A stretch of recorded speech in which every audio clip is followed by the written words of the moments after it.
यहां पे एक चीज होती है, उसको हम लोग बोलते हैं सोलेनॉइड। क्या बोलते हैं? सोलेनॉइड। सोलेनॉइड क्या होता है? नहीं, व्हाट इज सोलेनॉइड? देखो आपको पता है रिंग होते, रिंग, आपको पता है रिंग है, रिंग, रिंग के अंदर से करंट जा रहा है। ऐसे बहुत सारे रिंग आजू बाजू में रखो, मतलब एक रिंग, दूसरी रिंग, तीसरी रिंग, चौथी रिंग, ऐसे बहुत सारे रिंग आजू बाजू में रखते जाओ। मतलब ऐसा देखो यहाँ पे, ये एक रिंग है, दूसरी रिंग है, तीसरी रिंग है, चौथी रिंग है, ऐसे बहुत सारे रिंग्स आजू बाजू में रखो। तो मुझे बताओ, एक काम करो, सबका रिंग के वजह से मैग्नेटिक फील्ड कहां पे डेंस होगा, कहां पे? ऐसे बहुत सारे मैंने रिंग रखते गए, बहुत सारे रिंग एकदम आजू बाजू में, एकदम आजू बाजू में। तो अंदर का जो मैग्नेटिक फील्ड होगा, अंदर का जो मैग्नेटिक फील्ड होगा बहुत ज्यादा होगा कि नहीं होगा? यहां का जो मैग्नेटिक फील्ड होगा वो क्या होगा? बहुत ज्यादा हो जाएगा मैग्नेटिक फील्ड, अंदर एकदम डेंस। आप देखो ना, मैंने आपको एकदम रिंग का मैग्नेटिक फील्ड बताया था, राइट? रिंग के मैग्नेटिक फील्ड कैसे होता है? देखो यहाँ पे रिंग की मैग्नेटिक फील्ड लाइंस भी आप देखोगे तो कुछ ऐसे होती है। देखो रिंग का मैग्नेटिक फील्ड, रिंग की वजह से मैग्नेटिक फील्ड सबसे ज्यादा कहां पे होता है? सबसे ज्यादा कहां पे? देखो सेंटर पे, ये ए एक्सिस पे, राइट? सेंटर में सबसे ज्यादा होता है। यहां पे देखो रिंग, मतलब जितना हमारा रूल था पता है, इलेक्ट्रिक फील्ड लाइन का रूल था पता है, इलेक्ट्रिक फील्ड लाइन जितने क्लोज उतना ज्यादा magnetic field, electric field lines जितने आराम से दूर दूर, जितना दूर दूर, ठीक है, उतना कम इलेक्ट्रिक फील्ड, याद है? तो यहां पे रिंग के वजह से सेंटर में जो मैग्नेटिक फील्ड आता है वो बहुत ही ज्यादा होता है, दूर इधर वाला बहुत कम होता है। तो इतने सारों का जब इफेक्ट हम लोग साथ में लेते हैं, इतने सारे रिंग का इफेक्ट साथ में लेते हैं, तो ये जो बाहर का जो मैग्नेटिक फील्ड ऐसे देखो, ऐसे ये मैग्नेटिक फील्ड कुछ ऐसे बनता है, लेकिन अंदर का मैग्नेटिक फील्ड सपोज B1 लिया और बाहर का मैग्नेटिक फील्ड B2 लिया, तो B1 is very very greater than B2। समझ में आ रहा है गाइस? जो मैग्नेटिक फील्ड, जो अंदर का मैग्नेटिक फील्ड होता है B2 के कंपैरिजन में बहुत ही ज्यादा है। तो मुझे बताओ, क्या हम B2 को निग्लेक्ट कर सकते? Can we neglect B2? देखो यहां पे एजम्पशन है, we neglect this B2 compare to B1, ठीक है? अब मैंने यहां पे, और ये जो रिंग होते हैं ना, दे आर वेरी क्लोज, मतलब closely placed, this rings are very closely placed, मतलब इनके अंदर का सेपरेशन क्या होगा गाइस? इसके अंदर का जो सेपरेशन, एक रिंग दूसरी रिंग के अंदर का सेपरेशन कितना होगा? बहुत ही क्या होगा? बहुत ही कम। उसके अंदर का सेपरेशन बहुत ही कम, निग्लिजिबल।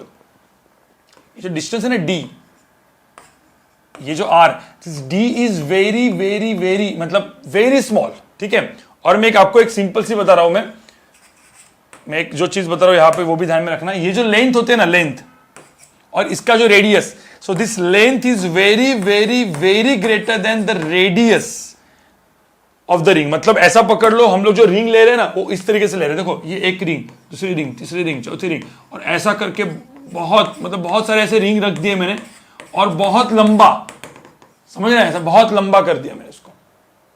तो ये जो केस होगा, if this length is very very greater than R radius of the ring, तभी B1 is very very greater than B2, ये कंडीशन वैलिड होगी। समझे? समझ रहे हैं? मतलब ये सपोज लेंथ बहुत ज्यादा है, बहुत सारे रिंग्स अपन ने रखे हुए, उनकी रेडियस बहुत ही कम है कंपेयर टू लेंथ। इस केस में क्या वैलिड होगा? B1 is very very greater than B2। इतना समझ में आ रहा है आपको मैं क्या बोल रहा हूं? तब अंदर का inside magnetic field is very very stronger than the outside magnetic field. ये एजम्पशन है, ठीक है? जो भी हम लोग सोलेनॉइड पढ़ने वाले, इसमें सबसे बड़ा एजम्पशन है, जो एक्चुअली बुक्स में प्रॉपर मेंशन नहीं किया रहता, इसलिए लोग बहुत कंफ्यूज होते हैं, बहुत कंफ्यूज होते लोग गाइस, ठीक है? तो अब मुझे एक बात बताओ, सब लोग यहां पे देखो, सब लोग यहां पे देखो, इतना मुझे बताओ पहले, इतना समझ में आया क्या? अब मैं क्या करता हूं, ये रिंग अलग अलग अलग अलग रखे ना, वो रिंग के जगह मैं क्या करता हूं, एक मिनट, ये सबके लिए गाइस है, ये सोलेनॉइड सबके लिए, सबके लिए, ठीक है? ये इवन बोर्ड्स के पार्ट में भी है, मतलब क्योंकि 11th 12th वाले बोर्ड्स में भी ये सोलेनॉइड का वो दिया हुआ है, ठीक है? जो भी मैं डेरिवेशन करने वाला हूं, तो ये डेरिवेशन इंपॉर्टेंट है, डायरेक्टली इसका फॉर्मूला बन जाएगा, फिर वो याद रखना है अपने को, क्वेश्चन सॉल्विंग के डायरेक्टली फॉर्मूला याद रखना है, ठीक है? तो अभी के लिए मैं आपको सोलेनॉइड का वो चीज बताता हूं। हम लोग क्या करेंगे, सब लोग ध्यान से देखो, सब लोग ध्यान से देखो। अब मैंने क्या किया, एक ऐसा एक वो ले लिया, ठीक है? और इस तरीके से क्या दिख रहा है यहां पे, ये जो रिंग ही है ना, लेकिन हेलिक्स टाइप। आपको स्प्रिंग देखे, स्प्रिंग समझ जाओ, मतलब मैंने इतना वो नहीं किया। स्प्रिंग, ठीक है, एक कॉइल को ऐसे ऐसे ऐसे करके कर दिया, ठीक है, और फिर यहां से मैंने बोला यहां से चलो करंट गया आए, तो ये करंट आ ही जाएगा, ठीक है। अब ये बेसिकली, और वो जो स्प्रिंग है ना, एकदम दबी हुई स्प्रिंग रखी मैंने, एकदम दबी हुई स्प्रिंग रखी, तो हर एक पार्ट रिंग की तरह बिहेव करेगा कि नहीं करेगा? हर एक पार्ट रिंग की तरह। एकदम दबी हुई स्प्रिंग ले लो, स्प्रिंग को एकदम दबा दो ऐसे, कॉइल को, एक कॉइल ले लो, उस कॉइल को एकदम दबा दो, हर एक कॉइल एक रिंग बनेगी ऐसे, मतलब सॉरी, हर एक पार्ट एक रिंग बनेगा, और बहुत सारे रिंग एकदम बाजू बाजू बाजू बाजू बाजू बाजू में रखे हुए, ठीक है। और इसी चीज को गाइस हम लोग बोलते हैं सोलेनॉइड। इसी को हम लोग क्या बोलते हैं? सोलेनॉइड। जिसमें अपने को कंडीशन क्या रखनी है? Condition is this radius and this length is very very greater then this radius, ठीक है। तब क्या करेंगे? Magnetic field inside, so magnetic field inside and magnetic field inside is very very greater then magnetic field outside. इतना समझ में आ रहा है तुमको? अभी समझ में मैं क्या लिखा?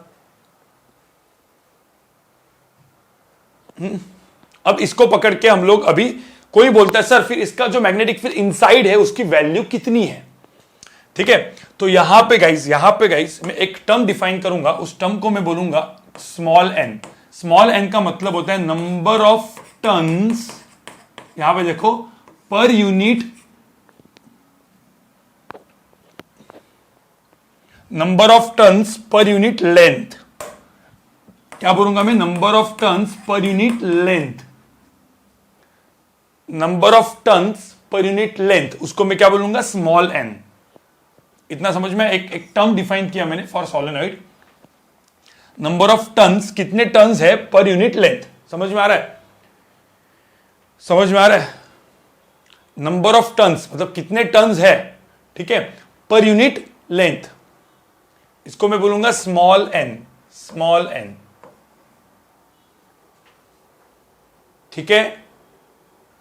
अब मैं यहां पे से कॉइल दिखा देता हूं, लेकिन ये जो कॉइल है समझ जाओ, ये कॉइल मतलब अभी मैं छोटा कॉइल दिखा रहा हूं, तो इसका आपको समझ जाने का, ठीक है।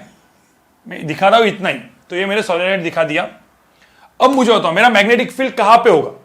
जो भी अंदर का मैग्नेटिक फील्ड होगा वो किस डायरेक्शन में होगा? क्योंकि मैंने बोला रेडियस बहुत छोटा है, ये आर है और ये एल है, ठीक है, जैसे एल नॉट है।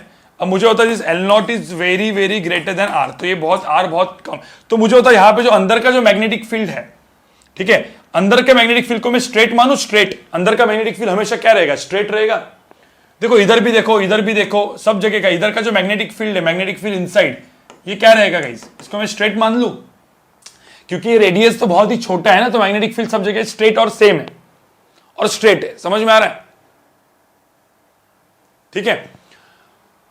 मुझे बताओ बाहर का मैग्नेटिक फील्ड कितना है? इसके बाहर गया तो इधर का मैग्नेटिक फील्ड मैंने कितना मान लिया है? कितना माना है? बाहर का मैग्नेटिक फील्ड कितना है? 0 है। तो कोई बोल सकता है यहां पे लूप कैसे बनेगा? मुझे सपोज अपना एम्पियर्स लॉ लगाना है, मुझे ऐसे एम्पियर्स लॉ लगाना है, integral of B vector dot DL vector is equal to mu naught into I enclosed. ये मुझे सपोज करना है, और मुझे यहां पे और एक टर्म भी दिया है small N, which is number of turns पर यूनिट लेंथ, ये दिया है। तो मुझे एक बात बताओ, ये लॉ के लिए मुझे लूप कैसे बनानी पड़ेगी? लूप कैसे बनानी पड़ेगी? कोई बोलेगा सर कुछ भी बनाओ, कोई लोग क्या बनेंगे पता है कैसे बनाएंगे? कुछ लोग बोलेगा सर इतना तो पक्का है कि अंदर मैग्नेटिक फील्ड स्ट्रेट है, तो यहां पे तो स्ट्रेट लूप जाएगी, ऐसे लूप ऐसे बनेगी। फिर आपको पता है बाहर आपको सर्कुलर, तो सर्कुलर बनाओ, कुछ भी बनाओ। तो अभी मैं आपको समझने के लिए मैं सीधा ऐसे बना देता हूं, चलेगा? कुछ भी बनाओ, ऐसे लूप बना। देखो लूप कैसे बना, एकदम सिंपल वाली लूप है। आपको चाहिए तो इधर सर्कुलर बनाओ, सिलेंड्रिकल बनाओ, कोई भी शेप का बनाओ, क्योंकि बाहर का तो मैग्नेटिक फील्ड कितना होने वाला है? मुझे तो बाहर मैग्नेटिक फील्ड ही खत्म है, 0 है, तो बाहर के इंटीग्रल का कुछ फायदा है क्या? इंटीग्रल बीडीएल, बाहर मैग्नेटिक फील्ड ही नहीं है, तो बाहर के लाइन का कुछ वैसे फायदा ही नहीं है। अब बाहर के लाइन का कुछ फायदा नहीं है, और जो अंदर की ये जो लाइन है, देखो यहाँ पे ये जो लाइन मैंने ऐसे बनाई है, अब मैग्नेटिक फील्ड यहां पे ऐसा है, हम जा रहे ऐसे, तो इसके अंदर का B vector dot DL vector, ठीक है। यहां पे देखो, यहां पे 3 टाइप के लाइन है। अब ये वाला लाइन और ये वाला लाइन, इसके लिए what is B vector dot DL vector क्या हो जाएगा? अरे जीरो हो जाएगा कि नहीं हो जाएगा मुझे बताओ भाई। हम जा रहे ऐसे और डीएल वेक्टर ऐसे, तो बी वेक्टर मतलब डीएल वेक्टर ऐसे है, बी वेक्टर ऐसे है, तो बी डॉट डीएल क्या हो जाएगा? अरे बी डॉट डीएल क्या हो जाएगा? जीरो हो जाएगा, बिल्कुल। तो बी डॉट डीएल यहां पे भी zero, B vector dot DL vector यहां पे भी जीरो। समझ में आ रहा है क्या? तो मुझे बताओ, और यहां पे भी जीरो, क्योंकि यहां पे तो मैग्नेटिक फील्ड ही जीरो है, सब कुछ जीरो। तो मुझे तो मैग्नेटिक मतलब B vector dot DL vector बचा कहां पे? इसकी वैल्यू कितनी आएगी? बचा कहां पे?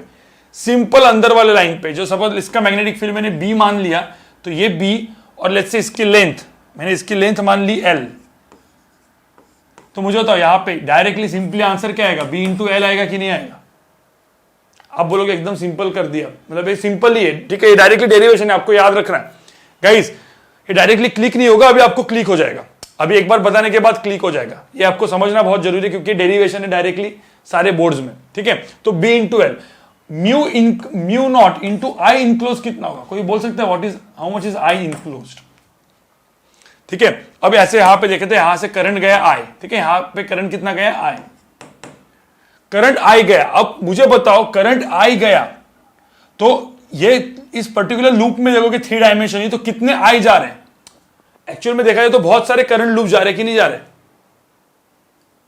हाँ, तो यहां पे देखो नंबर ऑफ टर्न्स पर यूनिट लेंथ, ये स्मॉल एन है, तो नंबर ऑफ टर्न्स कितने हुए? यहां से आप देखेंगे तो नंबर ऑफ टर्न्स कितने हुए इस एल लेंथ में? स्मॉल एन इंटू एल हुआ कि नहीं हुआ? नंबर ऑफ टर्न्स हुए कि नहीं? एन इंटू एल हुआ कि नहीं? नंबर ऑफ टर्न्स, ठीक है। और हर टर्न में कितना करंट है? हर टर्न में आई करंट है, क्योंकि करंट आई तो यहां से जा रहा है। देखो यहां पे सब लोग यहां पे ध्यान से देखो, करंट आई तो यहां से जा रहा है, तो मुझे होता टोटल करंट कितना है? What is I enclosed? Number of turns into current, देखो number of turns into current in each turn, बराबर। तो नंबर ऑफ टर्न्स कितने हैं? N into L into current in each turn कितना है? आई, तो एन एल आई। ये समझ में आ रहा है कि नहीं आ रहा है? पहले बताओ मुझे, मैं जो लिखा है यहां पे आई इनक्लोज्ड, तो यहां पे जो आई इंक्लोज आएगा वो कितना आएगा? मैं यहां पे चाहे तो इसमें लिखता हूं एन एल आई। देखो ये फॉर्मूला बहुत काम का है, ठीक है। अब यहां पे क्या, एल एल कैंसिल हो गया, तो what is magnetic field? Magnetic field की वैल्यू कितनी आई? Mu naught into small N into I I. समझ में आया कि नहीं आया? पहले बताओ इसमें मैग्नेटिक फील्ड की value I mu naught N I. बहुत काम का है बोर्ड्स के लिए भी, सीईटी के लिए भी, सबके लिए, ठीक है। अब सबसे इंपॉर्टेंट पार्ट, मतलब अब सबसे इंपॉर्टेंट क्या है? सॉरी, ये इंपॉर्टेंट नहीं है, इसके बाद एक इंपॉर्टेंट आएगा। ये है टॉरॉइड, सेम टाइप का चीज है यार। सोलेनोइड को ना, मतलब ये जो रिंग है उसको ऐसा, मतलब ये जो रिंग जो कॉइल है उसको ऐसे करके कर दो, तो इस तरीके का टॉरॉइड बनेगा। यहां पे देखो ऐसे ऐसे ऐसे ऐसे, समझ में आ रहा है? मतलब इस तरीके से हो गया, बस, बाकी कुछ नहीं, सेम ही चीज है। करंट आई यहां से आएगा, करंट आई यहां से जाएगा, ऐसा घूम के जाएगा। तो मुझे बताओ यहां पे वही सेम चीज, मतलब इफ रेडियस, ठीक है, दिस रेडियस एंड यहां पे एक बड़ा वाला कैपिटल आर है, और दिस रेडियस मतलब radius of this ring, radius is very very smaller than capital R. तो इस केस में क्या होगा? मैग्नेटिक फील्ड भी कैसे बनेगा? बताओ मुझे, मैग्नेटिक फील्ड कैसे बनेगा इस केस में? रिंग का मैग्नेटिक फील्ड ऐसे ऐसे करने गए तो मैग्नेटिक फील्ड कैसे बनने वाला है? सर्कुलर टाइप बनेगा कि नहीं? भाई मुझे बताओ मैग्नेटिक फील्ड कैसे बनेगा? ऐसे बनेगा ना मैग्नेटिक फील्ड, राइट। ध्यान में रखना, मैग्नेटिक फील्ड आउट, ये इन वाला मैग्नेटिक फील्ड, तो magnetic field out is zero, magnetic field outside is zero, क्योंकि ये वाला अपना वो है, and the rings are very closely placed. ये इधर भी रिंग्स बहुत क्लोजली प्लेस्ड है, लेकिन ऐसे सर्कुलर फॉर्म में रखे, ऐसे शेप को हम लोग बोलते हैं टॉरॉइड, ठीक है। अब मुझे यहां पे भी बताओ, यहां पे भी क्या करेंगे? सेम चीज, इंटीग्रल ऑफ, ज्यादा दिमाग मत लगाओ, integral of B dot D L is equal to mu naught into I enclosed. अब मेरा जो लूप है वो लूप भी कैसे होगा? सर्कुलर लूप होगा, रेडियस आर का। तो डायरेक्टली यहां पे हम लोग क्या लिख सकते हैं? इसको हम लोग क्या लिखेंगे? बी इंटू क्या, 2 पाई आर लिखेंगे कि नहीं लिखेंगे? ठीक है। और यहां पे क्या लिखेंगे? Mu naught into I enclosed. अब मैंने क्या किया गाइस, अब मैंने यहां पे एकदम सिंपल टर्म बोल दिया, मैंने कैपिटल एन, देखो यहां पे ये क्या था, यहां पे क्या था, what is small N, small N क्या होता है, number of turns, that is capital N per unit length, ये होता है ना, small N is what, number of turns per unit length. अब यहां पे मैंने यहां पे दिया capital N is number of turns, if number of turns are directly given तो क्या करेंगे अपन, बताओ मुझे, आई इंक्लोज को क्या लिखेंगे, if number of turns already given और हर टन में करंट आई जा रहा है तो क्या लिखेंगे, करंट कितना लिखेंगे, what is I enclose, I enclose की वैल्यू क्या होगी, number of turns into current in each turn, ठीक है, into current in each turn, बराबर कि नहीं, ये समझ में आ रहा है क्या, तो आई इंक्लोज की वैल्यू यहां पे क्या हो जाएगी, आई इंक्लोज की वैल्यू होगी कैपिटल एन इंटू आई हो जाएगी, एन आई, तो यहां पे सीधा आई इंक्लोज की जगह हम लोग एन आई भी डाल सकते, क्योंकि या आपको स्मॉल एन के टर्म में लिखना है तो स्मॉल एन के टर्म में भी आप लिख सकते हो, ठीक है, वो तो सेम फॉर्मूला आ जाएगा, लेकिन जनरली क्या है बुक में ऐसे फॉर्म में दिया रहता है, इसलिए मैं ऐसे फॉर्म में दे रहा हूं आपको। टॉरेट के केस में नंबर ऑफ टन्स दिए जाते हैं तो इसलिए मैंने नंबर ऑफ टन्स आपको दिए कैपिटल एन, तो यहां पे जो मैग्नेटिक फील्ड भी आया वो कितना है, mu naught into N into I divide by 2πr, नहीं तो नंबर ऑफ टर्न्स पर यूनिट लेंथ दिया जाता, स्मॉल एन दिया जाता, तो इसका आंसर और सोलेनोइड का आंसर सेम आता, क्योंकि नंबर ऑफ टर्न्स पर यूनिट लेंथ मतलब लेंथ कितने 2πr, तो इसको स्मॉल एन लिखते आप directly mu naught into small N into I आ जाता, दोनों का फॉर्म टॉरेड का एंड सोलेनोइड का सेम होगा, लेकिन जनरली इस टर्म में ऐसे फॉर्म में दिया जाता है बुक्स में, ठीक है, ये डायरेक्टली लिख दो, इसमें कोई कुछ ज्यादा दिमाग नहीं लगाना है आपको, बस ध्यान में रखना, ये एक सोलेनोइड को मैंने ऐसे कर दिया तो सोलेनोइड का आंसर क्या है, मैग्नेटिक फील्ड कितना है, म्यू नॉट एन है, तो ये टॉरॉइड बन गया जिसका कितना आएगा, इतना आएगा मैग्नेटिक फील्ड। एक मैंने बहुत बड़ी शीट रखी, देखो यहां पे ये प्लेन थिन शीट है,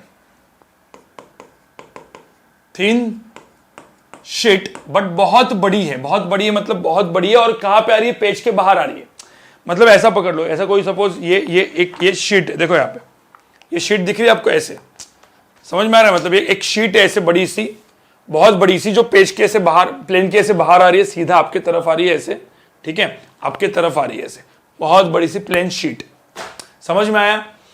अब वो पूरे प्लेन शीट में मैं करंट दे रहा हूं, ठीक है, यहां पे देखो मैं पूरे प्लेन शीट में ऐसे करंट दे रहा हूं, ये करंट आ रहा है बाहर, मतलब बहुत सारा, मतलब देखो करंट आ रहा है, तो अभी मैं डॉट डॉट डॉट डॉट करके लिख रहा हूं, मतलब समझ में आ रहा है क्या है, ये डायरेक्टली क्वेश्चंस हैं, ये सब क्वेश्चंस हैं, एचसीओरमा में लास्ट के सारे क्वेश्चंस भी है सब, इवन सॉल्व एग्जांपल में भी क्वेश्चंस है, लेकिन अभी मैं फॉर्मूला बना रहा हूं इसका क्योंकि इंपॉर्टेंट है, ठीक है, ऐसे पूरी ऐसी बड़ी सी शीट है जो करंट आ रहा है बाहर, तो मुझे तो करंट भी कितना होगा, यहाँ पे बहुत ज्यादा करंट होगा यार, प्लेन इनफाइनाइट शीट में से करंट आ रहा है तो इनफाइनाइट करंट होगा, तो हम लोग यहाँ पे एक टर्म डिफाइन करते हैं, ठीक है, जिसको हम लोग कुछ भी लिख सकते हैं, स्मॉल एन लिखना है स्मॉल एन लिखो,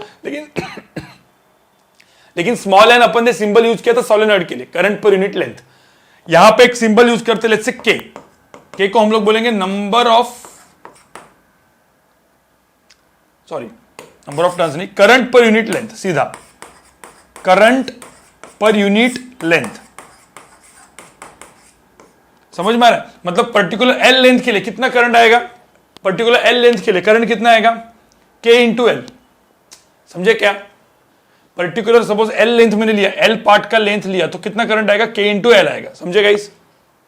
चलो अब मुझे तो पहले इतना समझ में आया, ठीक है, अब इसको समझने के लिए मुझे थोड़ा सा और एक चाहिए, क्योंकि सब लोग बैठे हैं तो मुझे थोड़ा सा समझने के लिए एक मैं थोड़ा सा वो दूंगा। अब यहां पे मुझे एक बात बताओ, कभी भी एक वायर मैंने ऐसे रखी है, दूसरी वायर इक्वी डिस्टेंस पे ऐसे रखी, तीसरी वायर इक्वी डिस्टेंस पे ऐसे रखी, और इसमें से करंट आ रहा है, सब में सेम करंट आ रहा है, ठीक है, करंट कहां पे आ रहा है, अभी पेज के कहां पे आ रहा है, मुझे तो करंट कहां पे आ रहा है, यहां पे सब वायर के ऐसे करंट कहां पे आ रहा है, पेज के बाहर आ रहा है, इधर भी करंट कहां पे आ रहा है, पेज के बाहर आ रहा है, इधर भी करंट कहां पे आ रहा है, पेज के बाहर आ रहा है, ठीक है, तो मुझे तो पेज के सपोज बाहर आ रहा है, तो मुझे बताओ ये करंट की वजह से जो मैग्नेटिक फील्ड बनेगा वो ऐसे बनेगा कि नहीं, तो मुझे बताओ, चलो एक बात बताओ मुझे, ठीक है, यहां पे सब लोग देखो, सब लोग देखो, मैं काम करता हूं, वायर नंबर 1 2 3, इस पॉइंट P पे मैग्नेटिक फील्ड किस डायरेक्शन में बनेगा, 1 2 3 के वजह से, देखो 2 के वजह से कहां पे बनेगा, 2 के वजह से मैग्नेटिक फील्ड ड्यू टू 2 कहां पे बनेगा, बाहर आ रहा है तो यहां पे बनेगा सीधा मैग्नेटिक फील्ड। कोई बोलेगा सर कैसे आपने निकाला, कैसे निकाला? तो मैग्नेटिक फील्ड जो बनता है हमेशा गाइस, एक सर्कुलर बनता है मैग्नेटिक फील्ड, तो मैग्नेटिक फील्ड सर्कुलर बनेगा तो उसका टेंजेंट ऐसे ही होगा, बराबर। B2 का सबसे सिंपल था, right, magnetic field due to 2। ठीक है, 3 के वजह से कैसे बनेगा? 3 के वजह से। कोई बोलेगा सर 2 का तो सिंपल था, 3 एंड 1 के वजह से कैसे बनेगा? अरे 3 के वजह से मैग्नेटिक फील्ड कैसे बनेगा? सर्कुलर ही बनेगा ऐसे, इसका टेंजेंट मतलब 3 के वजह से बनेगा ऐसे, समझ में आ रहा है? मतलब टेंजेंट 3 का एक सर्कल ऐसा रेडियस R निकालो ना, करंट ऐसे, मतलब मैग्नेटिक फील्ड ऐसे बनता है ना, बराबर ना। करंट कैरिंग वायर के करंट के डायरेक्शन में थंब, मैग्नेटिक फील्ड ऐसे बनेगा, समझ में आ रहा है क्या? तो 3 के वजह से मैग्नेटिक फील्ड B3 ऐसे बनेगा, इतना समझ में है मैंने जो यहां पे ड्रॉ किया। ठीक है, तो B3 का भी अपने को समझ में आ चुका है, इसको भी मैं रब कर देता हूं। B1 के वजह से कैसे बनेगा? B1 magnetic field due to 1, current के डायरेक्शन में ऐसे, अब आप देखोगे तो उसके वजह से ऐसे बनेगा मैग्नेटिक फील्ड, तो करंट के वजह से कैसे बनेगा? ऐसे बनेगा, ये हो गया B1। समझ में आ रहा है क्या गाइस? समझ में आ रहा है क्या? इतना समझ में? अब मुझे बताओ, ये दोनों wires, wire 1 and 3 equi distance पे है, तो B3 एंड B1 का कौन सा कंपोनेंट, Y कंपोनेंट एक दूसरे को कैंसिल कर देगा। तो मुझे बताओ जो नेट मैग्नेटिक फील्ड बनेगा इस पॉइंट पे B2 के एग्जैक्टली, वो कहां पे रहेगा? B2 के पैरेलल में रहेगा कि नहीं रहेगा? B2 के पैरेलल में। ऐसे मुझे बताओ, ऐसे बहुत सारे वायर्स में रखते गया, इधर भी वायर रखा इक्वी डिस्टेंस, इधर भी वायर रखा इक्वी डिस्टेंस, इधर रखा, इधर रखा, सबके वजह से 2 के ऊपर जो मैग्नेटिक फील्ड रहेगा वो कैसे रहेगा? हमेशा कहां पे रहेगा? अलोंग B2 रहेगा, मतलब अलोंग दिस लाइन रहेगा कि नहीं रहेगा? तो अब मुझे बताओ, ऐसे इनफाइनाइट प्लेट लिखी, ऐसे इनफाइनाइट प्लेट, तो 3 के ऊपर भी मैग्नेटिक फील्ड अलोंग दिस रहेगा, 4 के ऊपर भी मैग्नेटिक फील्ड क्या रहेगा? अलोंग दिस रहेगा। समझ में आ रहा है क्या?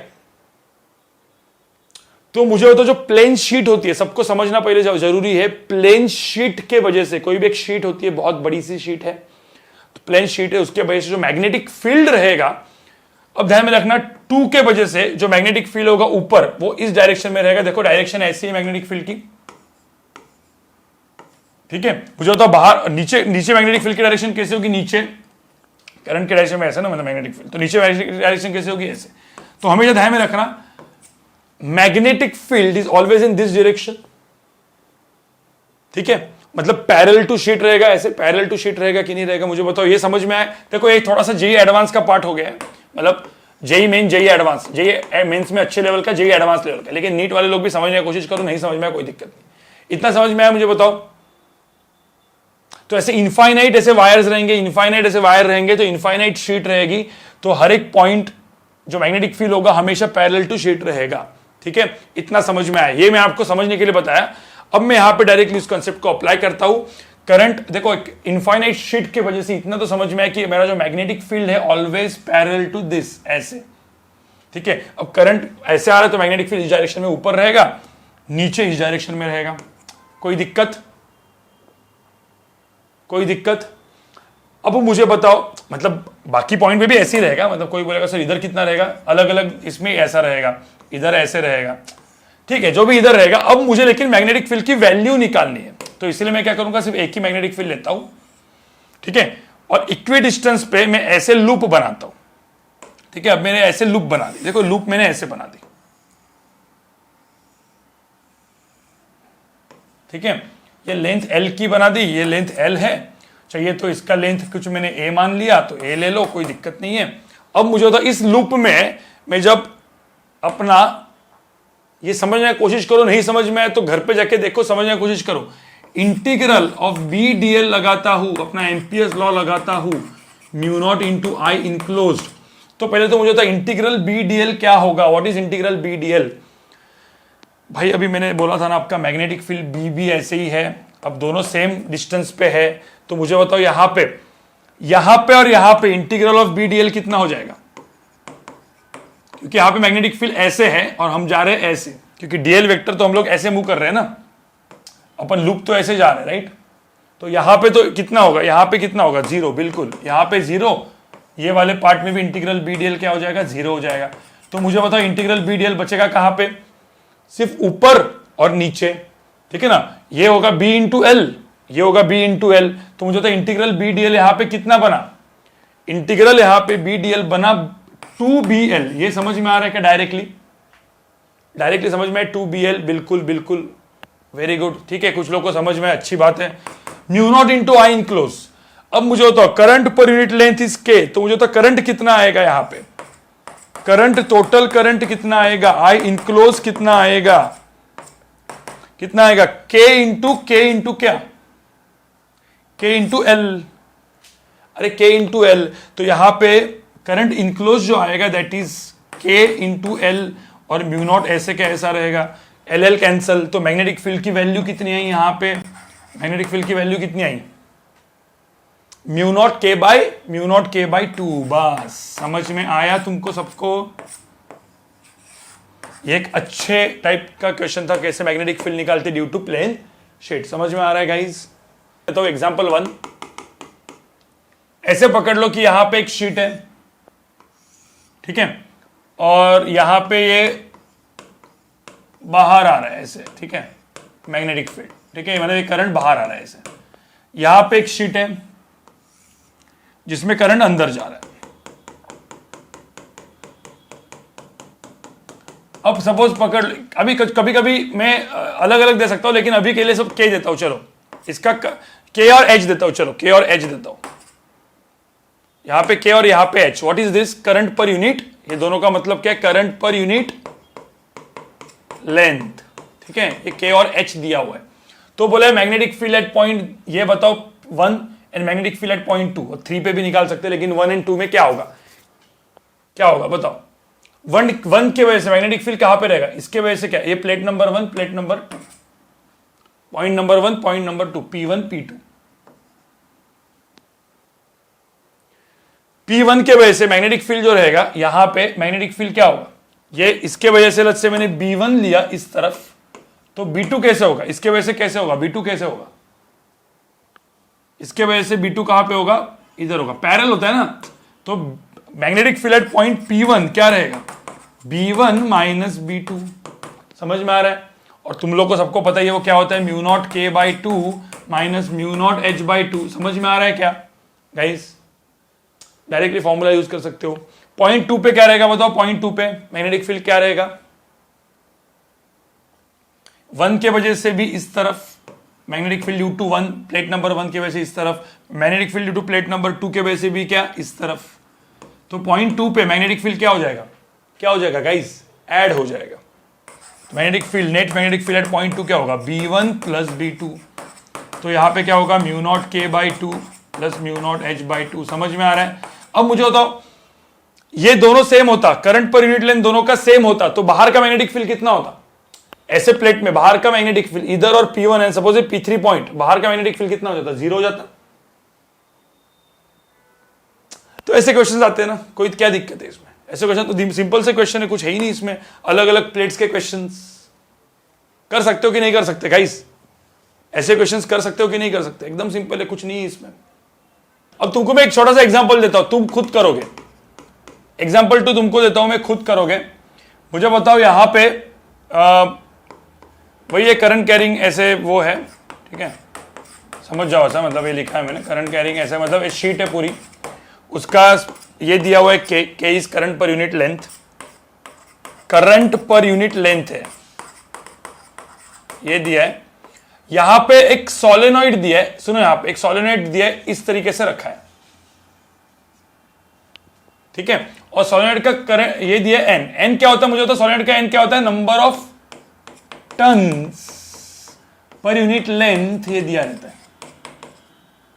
तो मुझे बोला कितना करंट जाना चाहिए, करंट कितना होना चाहिए, करंट कितना होना चाहिए such that magnetic field inside this is 0, such that the magnetic field inside this is 0, B net, magnetic field net is equal to 0। Question समझ में कैसे, कितना करंट यहां से जाना चाहिए such that the magnetic field inside the solenoid is 0। Simple question है कि नहीं है? क्या करेंगे बताओ? अरे मैग्नेटिक फील्ड ड्यू टू ये क्या रहेगा, बराबर है, आंसर सही निकाला आपने। ये सपोज 1 लेते 2 लेते, तो B1 कितना आएगा, म्यू नॉट NI आएगा, ठीक है, और 2 के वजह से जो मैग्नेटिक फील्ड है 2 के वजह से वो रहेगा ऐसे B2, नेट मैग्नेटिक फील्ड 0 होना चाहिए, तो इसका आंसर कितना है, म्यू नॉट के बाय 2। तो दोनों मैग्नेटिक फील्ड बी नेट के लिए दोनों मैग्नेटिक फील्ड क्या होने चाहिए, सेम होने चाहिए। सो बी नेट 0 करना है तो B1 should be equal to क्या होना चाहिए, B2 होना चाहिए। बस ये क्वेश्चन है। तो mu naught N I should be equal to mu naught K by 2। तो मेरा आंसर समझ में आ रहा है। तो एन आई की वैल्यू क्या होगी, के बाय 2n। आई की वैल्यू आएगी k डिवाइड बाय 2n। सबको समझ में आया क्या भाई, सबको समझ में आया क्या?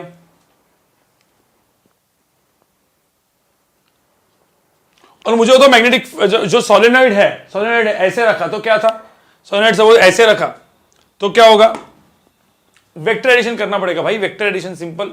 यही सोलेनॉइड सपोज पैरेलल में है, वो परपेंडिकुलर रखा तो वेक्टर एडिशन करो, काम खत्म। मतलब ये शीट है, देखो यहां पे ये शीट है और ये सोलेनॉइड मैंने सपोज ऐसे रख दिया तो क्या होगा, इसके वजह से मैग्नेटिक फील्ड ऐसे, इसके वजह से मैग्नेटिक फील्ड ऐसे, तो हम लोग B1 B2 दोनों परपेंडिकुलर होंगे तो क्या करना पड़ेगा, बेसिकली वेक्टर एडिशन, बराबर ना गाइस?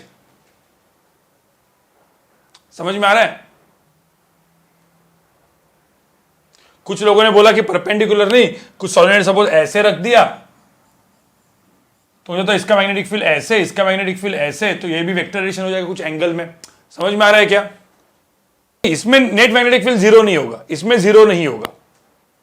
हाँ, फिर ऐसा भी रख सकते कि एक सोलेनॉइड रखा है, एक शीट रखा है, तो तीसरा सोलेनॉइड कैसे रखेंगे कि जो नेट मैग्नेटिक फील्ड 0 हो जाए, ऐसा भी रख सकते हैं ना।